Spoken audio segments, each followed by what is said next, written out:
në rastet shumë a shumë, se vitet e kalume. Këto do të kisha lidhë patjetër me situatën që kemi edhe vetë në qeverinë tonë, në shtetin tonë. Dhe më thënë që 2 vite na shumë vendet punës, që janë fillu edhe për kryeinspektorëve, janë ushtrues detyre.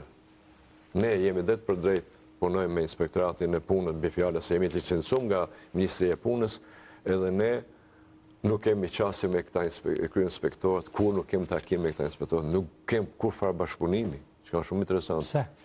Por pse mund gon këtë dëshirë e tyme, jo jonja. Nuk mund të kërkojmë një takim me kryeinspektorin, po të naftoni se jemi të licencum nga ky institucion. Imagjinoni ju, ne kemi qendër trajnuese për ekspert, dhe i trajnojmë me 3 nivelet e mundshme. Niveli 3, që është më i larti, është bërë që të licencon të japim provimin shtetëror në ministri, që për mu ka qenë absurd.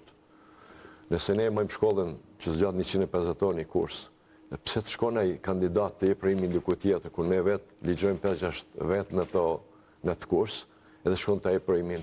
Edhe kjo e te kalojmë. Ka 3 vite që nuk është mbajt betim provimin e Ministrinë e Punës. Edhe çka ka ndodhur me neve?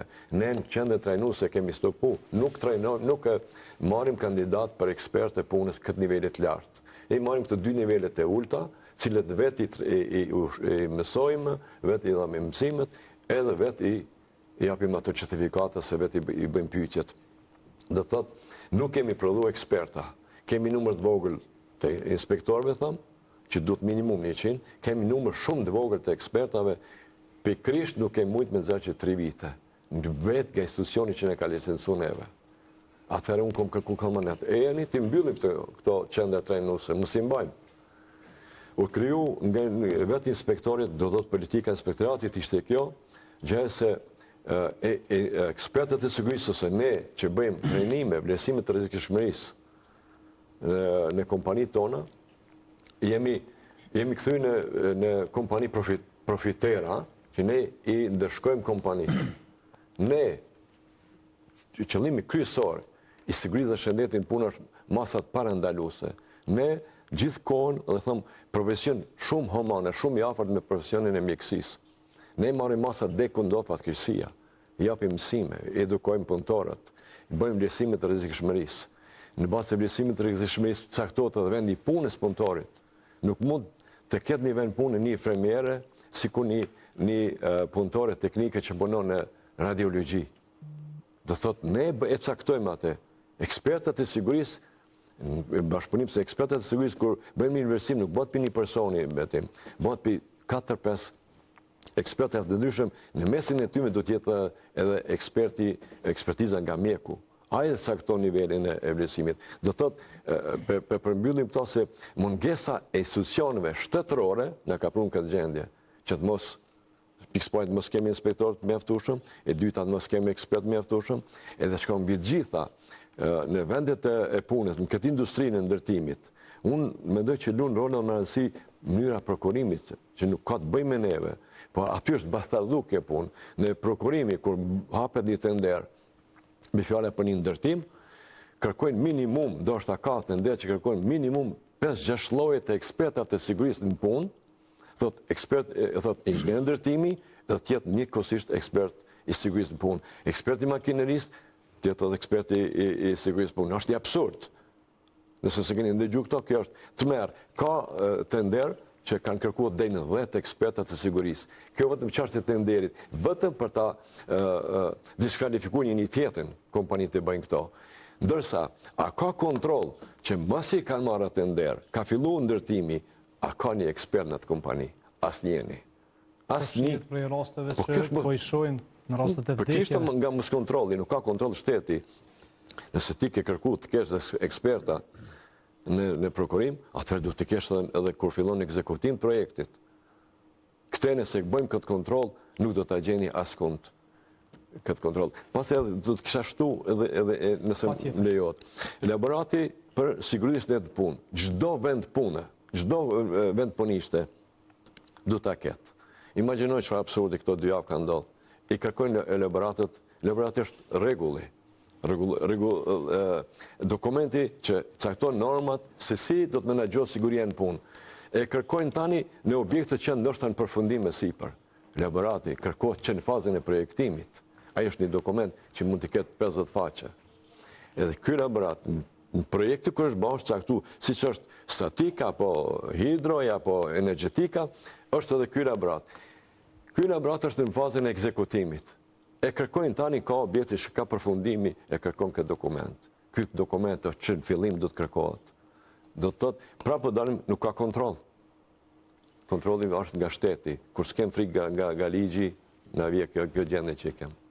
Është paramendohet vetëm të ndërlidhe me këtë, se është parapame disa standardet që të krijohet siguria në punë edhe për situata emergjente. Dhe sot qoftë në institucione publike, qoftë private, ku dush në dim se si të reagojmë në një situata emergjente në qoftë se ndodhë, dhe për këtë është kërkuar që të trajnohet edhe stafi brenda, të përcaktohen 2, 3, 4 punëtor brenda institucionit, të cilët dinë se si të uzojnë stafin të reagohet në situata emergjente, dhe kjo paraqet një lloj të sigurisë në vendin e punës. Ne sot jemi të bukur këtu për shkak të vdekjeve dhe lëndimeve që po ndodhin, edhe kryesisht po përqendrohemi tek sektori privat, po ne nuk guxojmë të harrojmë asnjë moment që sektori privat është punëdhënësi më i madh në Kosovë. Sektori privat sot ka kriju kushte, por shumë punëtor, paguën sigurim shëndetësor, ku sektorin publik nuk e ende sigurim shëndetësor, sektorin privat shumë kompani kanë fillu për shkak të ofertës dhe kërkesës dhe për shkak të ka nevojë që ta mbajnë punëtorin, kanë kriju kushte, kanë paga shumë më të mira në sektor privat se sa në sektor publik, dhe mo sektori publik nuk është shumë tërheq, sa sektori privat, sepse sektor privat kemi edhe paga marramensur për kushtet ku jetojmë ne. Mirë po duhet pas parasysh që shumë herë nuk i përmendëm edhe disa elemente tjera kur është të pjesa e fuqisë punëtore. Ne si Kosovë jemi të përballë me ikjen e trurit. Jemi të përballë me ikjen e fuqisë punëtore. Kemi pas raste dhe kemi raste të shumta ku në hyrje të një institucionit publik, edhe privat, mos flasim, kemi persona të cilët janë të moshës mbi 65 vjeçare. Domethënë, çfarë sigurie ofron, edhe pse është në penzion, pra ka dalë që pas moshës në penzion, kemi punëtorë të cilët rrinë si pjesë e ofrimit të sigurisë. Ajo nuk krijon përshtypjen e sigurisë.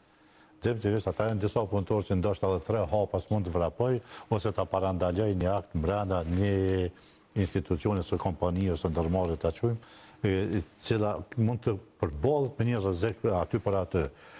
Po një ndoshta një element që ka njerë po hezitojmë edhe ta përmendem, unë mendoj që duhet edhe ta përmendem, është angazhimi të huajve në vendin e punës. Ka kërkesa të mëdha, edhe ne e dim që në forma të ndryshme, edhe përmes legjislacionit, kemi persona të cilët vinë nga vendet huaja të punojnë në Kosovë, sepse disa vendet qoftë nga Bangladeshi ose nga vendet tjera Brazis, ku pagat janë shumë të ulta, është rregulluar baza ligjore që ata mund të vinë në Kosovë të punojnë për një periudhë caktuar dhe të largohen. Mirë, po shumë prej tyre kemë problem sa janë të regjistruar. Çka ndodh me ta në qoftë se lëndohen, në qoftë se vdesin, si do të reagohet me këta punëtorë. Janë disa masa që ne duhet t'i parandalojmë. Tash mos ja përmend emrin, por ne kemi një kompani distributive në Prishtinë edhe në Kosovë, ku çdo ditë motocikletat e tyre kemi të aksidentuara. Pra nuk krijohet s'ka kushtet punës, ose ata nuk i përmbohen legjislacionit ose trafikut ose rregullave të trafikut, dhe çdo ditë kem aksidente të këtyre motocikletave, të këtyre punëtorëve që punojnë, dhe shumica e tyre janë persona të huaj, të cilët shumë herë nuk e dim edhe cila është veprimtaria e tyre. Se çka punojnë, a është vetëm ajo çka ne e shohim apo ka diçka mbrapa.